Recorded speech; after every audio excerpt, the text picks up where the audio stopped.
আমরা এই ভিডিওতে এই সোলার চার্জ কন্ট্রোলারটিকে মূলত আমরা খুলে দেখব যে এর ভিতরে কি রয়েছে। সেই প্রোডাক্টটিকে আমরা একদম টোটাল খুলবো, ভিতরে এক একটা আইসি চিপ যা সম্ভব হয় আপনাদের সাথে ডিটেলসগুলো শেয়ার করার। এবং মজার বিষয় হচ্ছে আমার এই চ্যানেলের অডিয়েন্সের ম্যাক্সিমাম অডিয়েন্সে হচ্ছে আমার মতো, অর্থাৎ আমার ভাইগুলা হচ্ছে আমার মতোই সবাই, যে এরকম প্রোডাক্ট খুলতে বা কোনো ডিভাইস খুলতে খুব পছন্দ করেন। তো আমার যে বিষয়টা হয়, আমি তো যে কোনো প্রোডাক্ট খুব সুন্দর মতো খুলতে পারি, তবে সাকসেসফুলি 100% হয় না, কিছু একটু 19-20 হবেই লাগানোর সময়। তো তারপরও মোটামুটি রিঅ্যাসেম্বল করতে পারি। সো অনেকেই লিখেছিলেন যে ভাই আমিও আপনার মতো, আমারও এই একই শখ রয়েছে, যে প্রোডাক্ট খুলতে খুব ভালোবাসি, এবং অনেকে লিখেছেন যে আবার রিঅ্যাসেম্বল করতেও সে খুব ভালোবাসেন। সো যাই হোক, আমরা এই ভিডিওতে হচ্ছে এই প্রোডাক্টটাকে খুলে দেখবো যে আসলে এর ভিতরে কি রয়েছে। তার আগে একটু শর্ট করে এটার যে প্রোডাক্ট সেটা সম্পর্কে একটু বলে নেই। অনেকে হয়তো এর পূর্বের ভিডিওটা দেখেন নাই। আমরা ওই ভিডিওতে বলেছিলাম যে আসলে এই ডিভাইসটা যদি হাতে থাকে যে কেউ হচ্ছে সোলার আইপিএস তৈরি করতে পারবেন। বিশেষ ব্যাটারি চার্জ কন্ট্রোলার হচ্ছে এটা দিয়ে যদি আপনি চার্জ কন্ট্রোলারটা অটোমেটিকলি করতে পারেন, তাহলে হচ্ছে আপনি একটা সোলার প্যানেল লাগিয়ে দিলেন, তাহলে আপনি সোলার ডিসি আইপিএস গুলো তৈরি করতে পারবেন। আর যদি আপনি ব্যাটারির সাথে একটা ইনভার্টার লাগিয়ে নেন, তাহলে আপনি একটা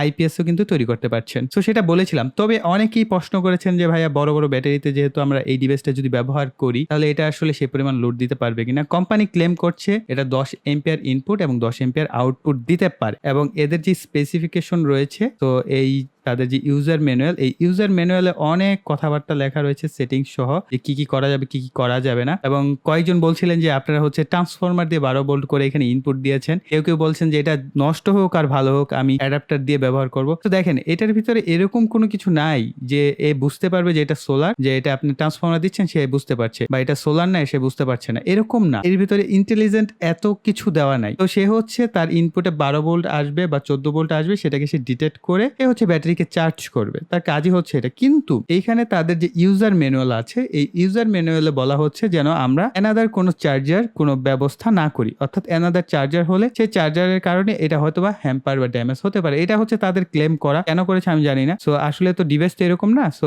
এইরকম হচ্ছে আরো বেশ কিছু ইনস্ট্রাকশন আছে, সেটিংস, যেটা আমরা পূর্বের ভিডিওতে জেনেছিলাম। এই ভিডিওতে আর আমরা এটা নিয়ে বকবক করছি না, আমরা জাস্ট জেনে নিই যে এটা হচ্ছে আমাদের সোলার চার্জ কন্ট্রোলার। এই ডিভাইসের একেবারে উপরে ব্র্যান্ডিং এ দেখতে পাচ্ছেন সোলার চার্জ কন্ট্রোলার লেখা রয়েছে। এরপর হচ্ছে এই পাশে তাদের ব্র্যান্ডিং নেম মরিটা, এবং এখানে বলা হচ্ছে লিড অ্যাসিড ব্যাটারি ব্যবহার করতে পারবেন, এখানে লিথিয়াম ব্যাটারি প্যাকও ব্যবহার করা যায়, কোনো অসুবিধা হয় না। এরপর হচ্ছে আপনি সেটিংস করতে পারবেন ভোল্টেজ, এবং হচ্ছে বিল্ড ইন টাইমার রয়েছে এটার মধ্যে একটা, এবং রয়েছে এমসিইউ কন্ট্রোলার। তো এই এমসিইউ কন্ট্রোলার অর্থাৎ micro controller unit, MCU micro controller unit রয়েছে এর মধ্যে। এই কারণে এই ডিভাইসটা খোলার আগ্রহ আপনাদের চাইতে আমার অনেক বেশি। তো এখন হচ্ছে আমরা এটাকে খুলবো। সো খোলার জন্য হচ্ছে আমি স্ক্রুড্রাইভার ব্যবহার করব।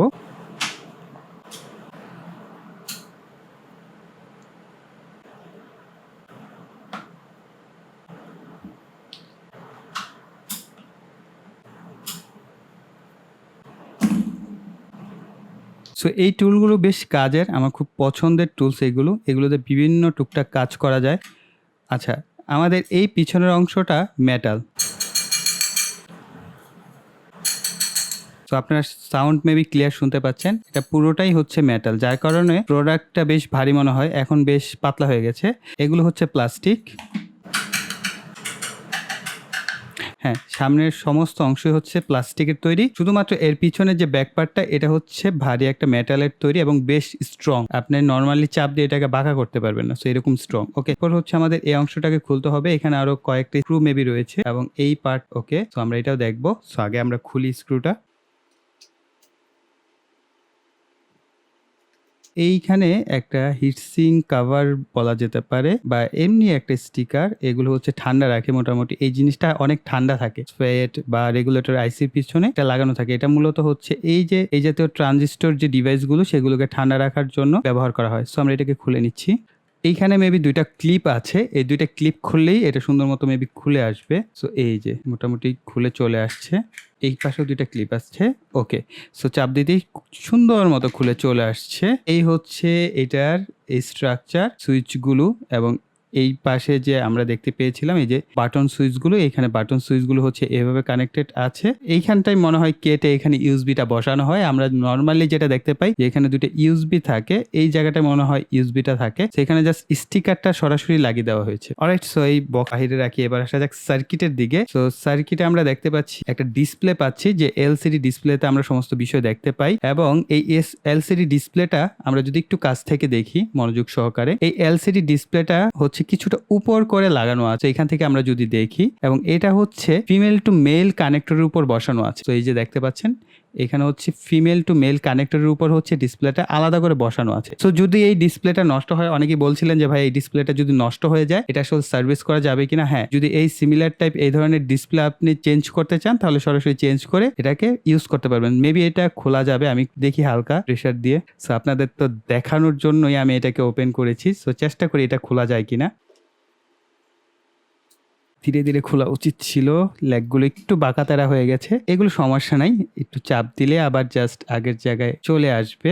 সো আমি এটাকে আবার লাগিয়ে নিতে পারবো। যে নিচে একটা দাগ দেওয়া আছে, এই দাগটা আসলে এটা কি সব ইউনিটি থাকবে কিনা। সেখানে কিছুটা উঁচু করা, সো কাছ থেকে দেখাচ্ছি, এখানে কিছুটা উঁচু অবস্থা আছে দেখতে পাচ্ছেন। এটা মেবি নিচের দিকে আইডেন্টিফাই করার জন্য, কেননা দুই পাশে তো সমান পিন, বোঝার কোনো অপশন নাই। তো এটাকে আমরা পাশে রাখি। এরপর দেখেন এইখানে মূলত হচ্ছে এসি টার্মিনাল ব্লক বলা হয় এইগুলোকে। এই এসি টার্মিনাল ব্লক কানেক্ট করা হয়েছে 1 2 3 4 5 6। সো এই 6টা হচ্ছে আমরা ওই যে সোলার, ব্যাটারি এবং আদার্স যে আমরা লোড কানেক্ট করব সেই লোড কানেক্ট করার জন্য। এরপর মোটামুটি এইখানে পুশ বাটন সুইচ রয়েছে 3টা। আমরা এটার যে আইসিটা আছে, তো আইসিটা যদি দেখি, এই আইসিটা হচ্ছে মাইক্রোকন্ট্রোলার আইসি আপনারা দেখতে পাচ্ছেন। সো এই আইসিটার মডেল নাম্বার হচ্ছে STM8S00A3। সো আমি আবার কাছ থেকে একটু দেখাচ্ছি, হয়তো আপনারা ক্লিয়ার দেখতে পাবেন না, আমি মডেল নাম্বারটা হচ্ছে মেনশন করে দিব, এতে করে আপনারা বুঝতে পারবেন। সো এই মাইক্রোকন্ট্রোলার আইসিটা বেশ ভালো, বিশেষত এখানে মাইক্রো প্রসেসিং ইউনিটটা কাজ করছে মূলত হিসাব নিকাশের জন্য, যে আসলে কত এম্পিয়ার বা কত ভোল্টে কাট অফ করবে বা লোডকে কখন অন অফ করবে। এই যে সিকোয়েন্সটা, এই সিকোয়েন্সটার যে প্রোগ্রামিং সেক্টরটা সেটা কাজ করছে আমাদের এই মাইক্রোকন্ট্রোলার ইউনিটটা।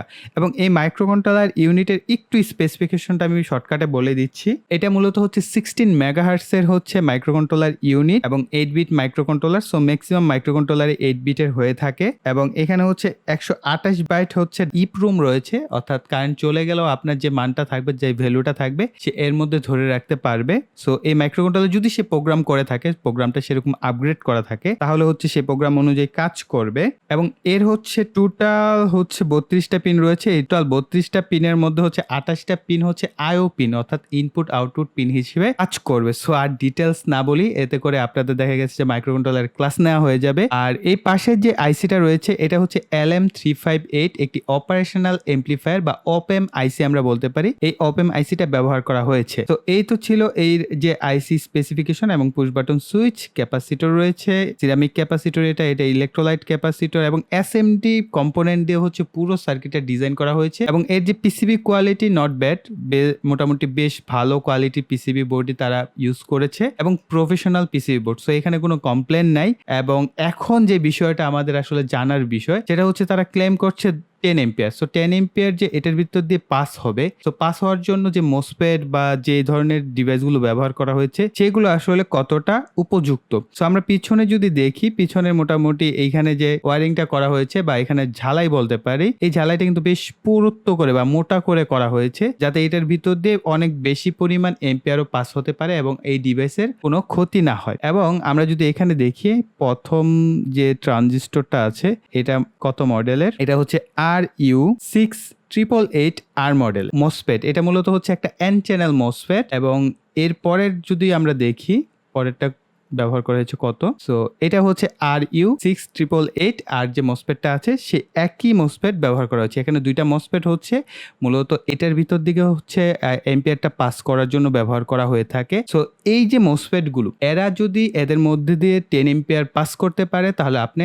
অবশ্যই 10 এম্পিয়ার এর মধ্যে দিয়ে অপারেশন চালাতে পারবেন। কেননা মাইক্রোকন্ট্রোলার ইউনিট আপনি 100 এম্পিয়ারের জন্য যেইভাবে কাজ করবে, 10 এম্পিয়ারের জন্য একইভাবে কাজ করবে। মাইক্রোকন্ট্রোলার কাজ হচ্ছে প্রসেসিং ইউনিটটা কাজ করা। করা প্রপারলি। আর এরপর যেটা রয়েছে সো এটা হচ্ছে আমাদের আরো একটি মসফেট। সো এই মসফেটটার মডেল হচ্ছে 80NF70 এবং এই মসফেটটা হচ্ছে 60 ভোল্টের জন্য ব্যবহার করা হয়ে থাকে। সো এগুলো মোটামুটি 10 এম্পিয়ার। তো এদের স্পেসিফিকেশন যদি আপনি চেক করেন এই প্রত্যেকটা মসফেটই কিন্তু 10 এম্পিয়ারের উপরেই এদের ভিতর থেকে পাস করতে পারবে। কিন্তু তারপরও কেন যেন কিন্তু থেকে যায় যে এইখানে হয়তোবা এই মসফেট যদি কোনো কারণে নষ্ট হয়ে যায়, অর্থাৎ আপনি অতিরিক্ত এম্পিয়ার যদি এখান দিয়ে পাস করেন তাহলে কিন্তু এই মসফেট গুলো খারাপ হয়ে যাবে। এবং এখানে সমস্ত কম্পোনেন্টই এসএমডি আকারে ব্যবহার করা হয়েছে। আমার কাছে মনে হয় যে এর ভিতর দিয়ে 10 এম্পিয়ার যেতে পারবে, কিন্তু তারপরও চাইনিজ প্রোডাক্ট কোথাও না কোথাও তো একটু না একটু ঝামেলা রয়েছে। তো অনেকেই দেখলাম কমপ্লেন করছেন যে ভাইয়া আসলে প্রোডাক্টটা নষ্ট হয়ে যায় খুব দ্রুত,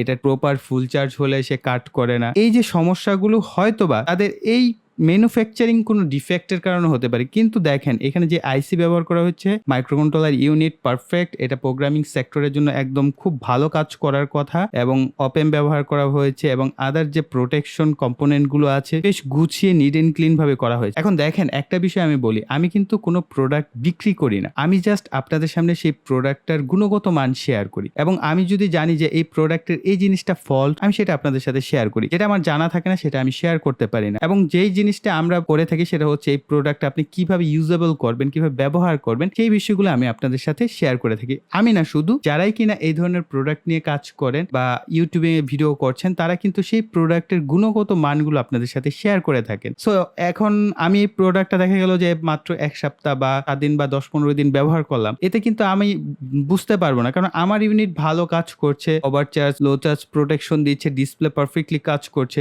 এখন আপনার ইউনিটটা যদি প্রপার কাজ না করে তো সেটা কিন্তু আমার সাথে আপনার অপিনিয়ন মিলবে না। আপনি বলবেন যে ভাই 10 দিন ব্যবহার করার পর নষ্ট হয়ে গেছে, তো আমারটা তো নষ্ট হয় নাই। তো এরকম ইলেকট্রনিক্স কম্পোনেন্ট একে তো চাইনিজ প্রোডাক্ট, জাপানিজ প্রোডাক্ট বা আদার্স কোনো প্রোডাক্ট হলে তারপরে একটু গ্যারান্টি ওয়ারেন্টি থাকে যে না এটা অ্যাটলিস্ট কিছুদিন ভালো টিকবে, টেকসই হবে। তো চাইনিজ প্রোডাক্টে হয় যে সামান্য একটা যদি আপনার জিনার ডায়োডও নষ্ট হয়ে যায় বা একটা ক্যাপাসিটর নষ্ট হয়ে গেল, সো ওই সমস্ত ছোট ছোট কারণে দেখা গেছে ওই যে ডিভাইসটা পুরো ডিভাইসটা প্রপারলি রান করতে পারে না। ধরেন এই ডিভাইসে নষ্ট হওয়ার মতো আমার কাছে যেটা মনে হয় মসফেট গুলো, সেই মসফেট গুলো দেখা গেছে ওভার এম্পিয়ার পাস হওয়ার ফলে কিন্তু এগুলো পুড়ে বা নষ্ট হয়ে যেতে পারে। সেক্ষেত্রে আপনি অনায়াসে এগুলোকে রিপ্লেস করতে পারবেন, যেহেতু এদের মডেল নাম্বার তারা ঘষে মেজে তুলে দেয় নাই।